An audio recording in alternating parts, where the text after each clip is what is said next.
বহুত দিন হ'ল মই লং ভিডিঅ' বনোৱাই নাছিলোঁ আৰু কাৰণটো আপোনালোক সকলোৱে গমেই পাই যে কিয় কাৰণে ভিডিঅ' বনোৱা নাছিলোঁ।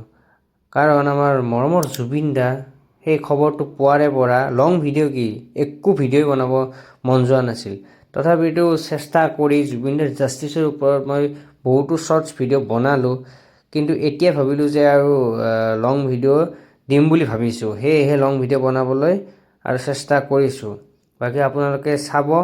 আৰু এই ভিডিঅ'টো মই জুবিনদাৰ সপোনৰ চিনেমা ৰৈ ৰৈ বিনালেৰ ওপৰতে বনাবলৈ চেষ্টা কৰিছোঁ। যদি কিবা ভুল ভ্ৰান্তি হয় ক্ষমা কৰি দিব। বাকী আমি জুবিনদাৰ জাষ্টিছৰ বাবে যুঁজি যাবই লাগিব আৰু মই যিমান পাৰোঁ জাষ্টিছৰ বাবে ভিডিঅ' বনাই যাম।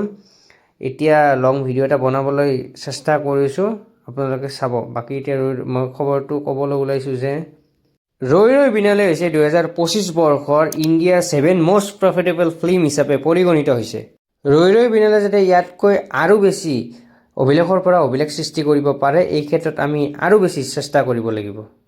বাকী আপোনালোকে ৰৈ ৰৈ বিনালে চালেনে নাই কমেণ্ট বক্সত নিশ্চয় জনাব।